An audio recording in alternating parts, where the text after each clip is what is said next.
আসসালামু আলাইকুম। পুরোদমে ইসরায়েল ফিলিস্তিন যুদ্ধ চলছে। নতুন করে যুদ্ধ আশঙ্কা বাড়ছে ভারতে। সেভেন সিস্টার দখলের পরিকল্পনা করছে চীন। জানিয়ে দেব আমাদের হাতে থাকা সর্বশেষ আপডেট আন্তর্জাতিক সংবাদ। সিরিয়ার মধ্যাঞ্চলে ইসরায়েলি বিমান হামলায় নিহত 7।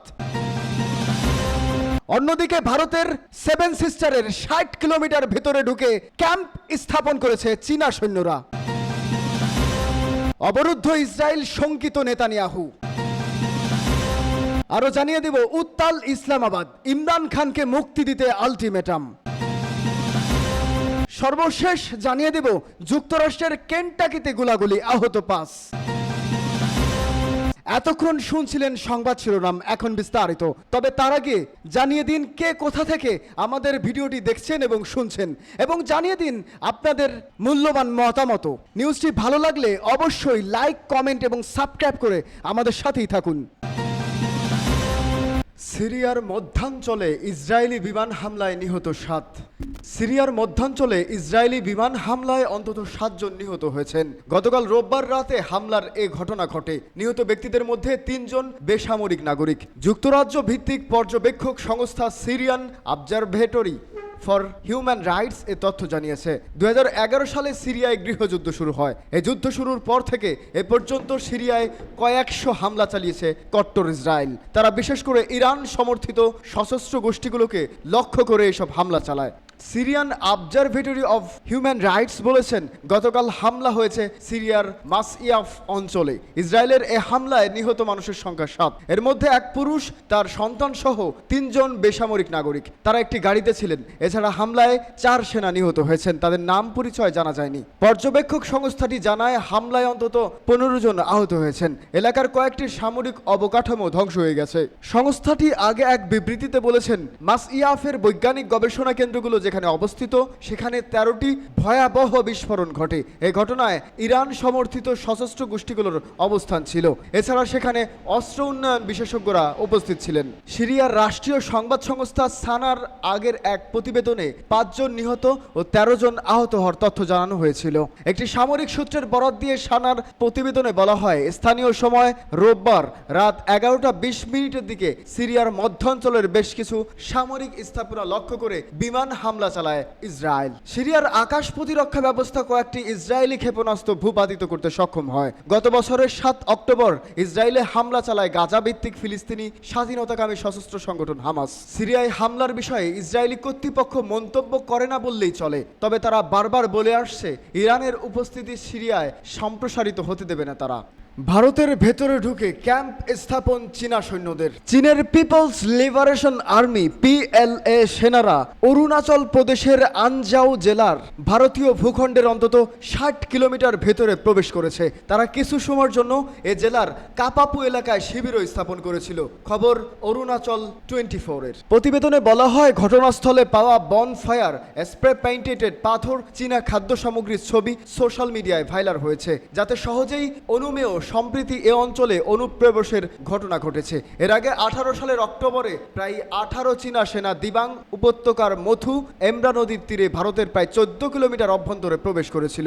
সেখানে তাঁবু স্থাপন করে কয়েক ঘন্টা অবস্থানের পর আবার ফিরে গিয়েছিল। 2019 সালের সেপ্টেম্বরে স্টার অরুণাচল প্রদেশ সংসদীয় আসনের সংসদ সদস্য এবং অরুণাচল প্রদেশের বিজেপির তৎকালীন রাজ্য সভাপতি তাপির গাও অরুণাচল প্রদেশের আনজাও জেলায় চীনের অনুপ্রবেশের একটি ভিডিও শেয়ার করেছিলেন। তাতে দেখা যায় চীনের সেনারা একটি নালার উপর কাঠের সেতু তৈরি করছিল। তার আগে 2021 সালে দেশটির সংবাদ মাধ্যম NDTVর স্যাটেলাইটে ধারণ করা চিত্র বিশ্লেষণ করে জানায়, অরুণাচল প্রদেশের ভারতীয় ভূখণ্ডের ভেতরে কমপক্ষে 60টি ভবনের দ্বিতীয় ক্লাস্টারের নির্মাণ কাজ পরিচালনা করেছে চীনা সামরিক বাহিনী। 2020 সালে চীনা সৈন্যরা অরুণাচলের দিবাং উপত্যকা জেলায় ভারতীয় ভূখণ্ডে প্রবেশ করে। এই সময় দুই দেশের সৈন্যদের মাঝে চরম উত্তেজনা তৈরি হয়। তার আগের বছর অর্থাৎ 2019 সালে অরুণাচলের ভারতীয় ভূখণ্ডের প্রায় 40 কিলোমিটার ভেতরে ডৈমরু নালার উপর একটি কাঠের সেতু তৈরি করে চীনা সামরিক বাহিনী।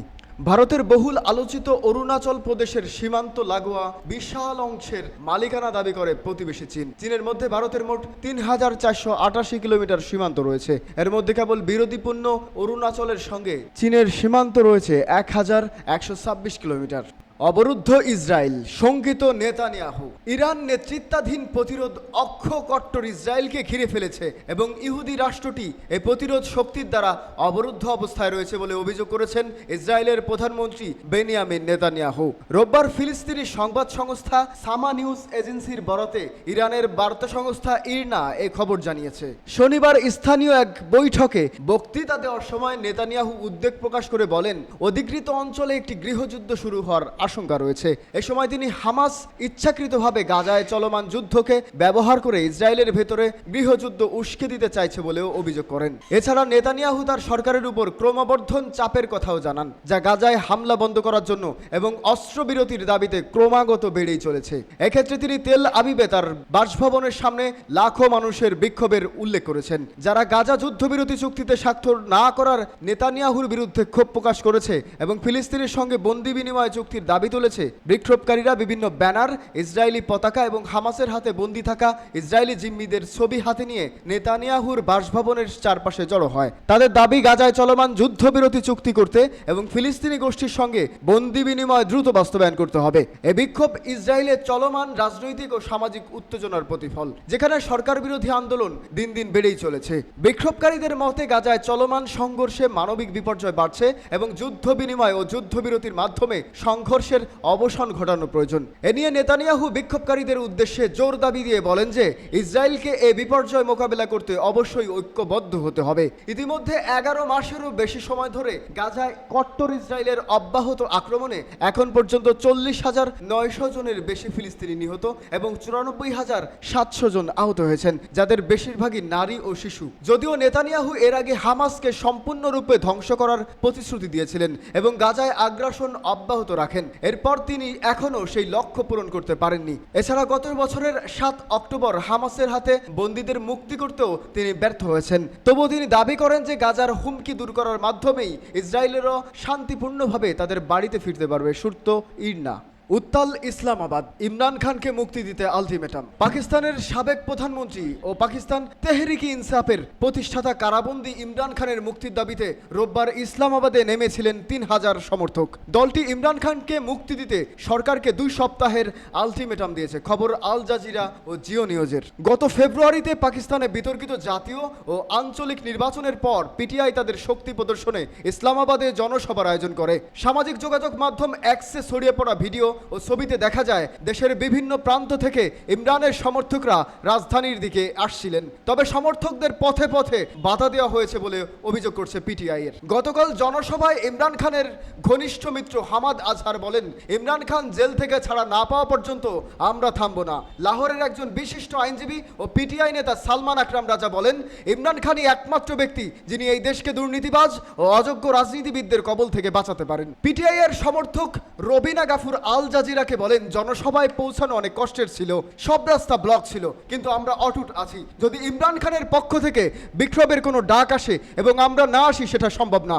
আমাদের শেষ নিঃশ্বাস পর্যন্ত আমরা ইমরান খানের সাথে আছি। পিটিআই বলছে, জনসভায় আসা কর্মীদের দমন করছে কর্তৃপক্ষ। স্থানীয় সামা নিউজের ফুটেজে দেখা গেছে বিক্ষোভকারীদের ছত্রভঙ্গ করতে কাঁদানে গ্যাসের শেল নিক্ষেপ করেছে দাঙ্গা পুলিশ।